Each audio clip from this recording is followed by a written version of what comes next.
God. దేవాతి దేవునికి వందనాలు. ప్రభు నామమున మీ అందరికీ నా ప్రత్యేకమైన వందనాలు, శుభాలు తెలియజేస్తున్నాను. ఈ దినము కొరకు ఏర్పాటు చేయబడిన దేవుని వాగ్దానము 34వ కీర్తన 10వ వచనము. సింహపు పిల్లలు లేమి గలవై ఆకలి గొనును, యెహోవాను ఆశ్రయించు వారికి ఏ మేలు కొదువై ఉండదు. దేవుని నామానికి మహిమ కలుగునుగాక. ఈ ఉదయకాల సమయంలో సర్వ సృష్టికర్త అయిన నీ తండ్రి నిన్ను ఆశీర్వదించి గొప్ప వాగ్దానాన్ని నీకు అందిస్తూ ఉన్నారు. హల్లెలూయా. సింహపు పిల్లలైనా సరే లేమి గలవై ఆకలి కొంటాయంట, కానీ దేవుణ్ణి ఆశ్రయించు వారికి ఏ మేలు కూడా కొదువై ఉండదని ప్రభు అయిన తండ్రి ఈరోజు నిన్ను బలపరుస్తూ గొప్ప వాగ్దానాన్ని నీకు ఇస్తూ ఉన్నారు. ఆమేన్. నీ జీవితంలో ఉన్నతమైన మేలులు నువ్వు చూడబోతూ ఉన్నావు. నువ్వు దేవుణ్ణి ఆశ్రయించిన వ్యక్తివైతే, నువ్వు ఆయన మీద ఆధారపడి బ్రతుకుతున్న ఆ మనిషి అయితే గనక ప్రభు నీతో మాట్లాడుతున్నారు. మేలులు అనేది నీ జీవితంలో ఇక జరగబోతూ ఉన్నాయి. కొంతమంది అంటారు, మేము నమ్ముకున్నాం ప్రభువుని, మేము దేవుని మార్గంలో నడుస్తున్నాం, కానీ మాకు ఏమి జరగలేదు అని. ఇక్కడ దేవుడు చెప్పే మాట ఏంటో తెలుసా?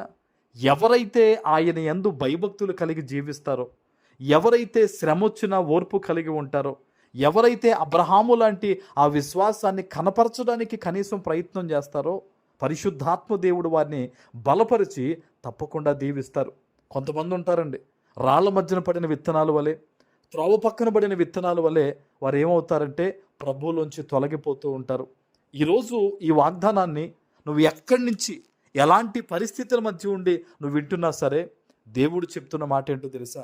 నువ్వు ఆయనను ఆశ్రయిస్తే కష్టమైన, ఇబ్బందైన, శ్రమైన, అవమానమైన నా దేవుడు నాకున్నారు, ఆయన ఖచ్చితంగా నాకు సహాయం చేస్తారు, నన్ను బలపరుస్తారు, ఆయన తప్ప నాకు ఇంకెవరూ లేరు అన్నట్టుగా నీ విశ్వాసాన్ని నువ్వు గట్టిగా చేతపట్టుకుంటే ప్రభు చెప్తూ ఉన్నారు, ఏ మేలు కూడా నీకు కొదువై ఉండదు.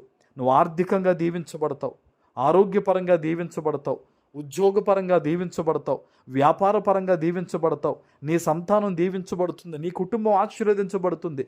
ఏ మేలు కూడా ప్రభు ఇది నాకు చెయ్యలేదు అనే మాట నీ నోటి వెంబడి రాకుండా సమస్తమైన మేలులతో దేవుడు నిన్ను నింపుతారు. ఆమేన్. అందుకనే ఎలాంటి పరిస్థితి అయినా సరే ఆయన మీద ఆధారపడాలండి. ఈరోజు చాలా దినాల్లో మనం చూస్తుంటే కష్టం వచ్చినప్పుడు ప్రభువుని వ్యతిరేకించి వెళ్ళిపోయేవారుగా చాలామంది ఉన్నారు. కానీ ఈ వాగ్దానాన్ని వింటున్న నీవు ఆయన గట్టిగా పట్టుకో. ఆయన మేలు చేసే దేవుడు, నమ్మకమైన దేవుడు. ఆయన మనుష్యులను నమ్ముకుంటే కృంగిపోతాం, కానీ ఆయనను నమ్ముకున్నప్పుడు ఆయన ఖచ్చితంగా మనల్ని విడిచిపెట్టడండి. మనం నమ్ముకున్న దేవుడు మనల్ని సిగ్గుపరిచేవాడు కాదు. ఈరోజు నీ జీవితంలో కొన్ని అవమానాలు ఉండొచ్చు, ఇబ్బందికరమైన పరిస్థితులు గుండా నువ్వు వెళుతూ ఉన్నావేమో, కానీ దేవుడు చెప్తున్నాడు మేలు చేయబోతున్నాడట, గొప్ప మేలులు చేయబోతూ ఉన్నాడట. విశ్వాసం ఉంచు దేవుని మీద, ఆయన మాట మీద నువ్వు నమ్మకాన్ని ఉంచితే గనక ప్రభు నీ జీవితంలో ఘనమైన కార్యాలు చేస్తారు. ఈరోజు దేవుని సన్నిధిలో తీర్మానం తీసుకో, ప్రభువా నా జీవితంలో ఈ మేలు చేయండి అయ్యా, సాక్ష్యం చెప్పుకుంటాను, నా జీవితంలో ఈ కనికరం చూపించి ఈ కార్యము జరిగించండి అయ్యా, నీ కొరకు నేను ఉపయోగపడతానని దేవుని సన్నిధిలో తీర్మానం తీసుకో. యేసు నామంలో ఈ వాగ్దాన ఫలాన్ని నువ్వు పొందుకుంటావు. ఆమేన్. ప్రార్థన చేసుకుందాం. పరిశుద్ధుడా, ప్రేమ కలిగిన తండ్రి, మీకు వందనాలు. ఈ ఉదయకాల సమయంలో మీరిచ్చిన ఈ గొప్ప వాగ్దానము ప్రతి బిడ్డ జీవితంలో నెరవేర్చి స్థిరపరచమని యేసు నామమున ప్రార్థిస్తున్నాను తండ్రి. ఆమేన్.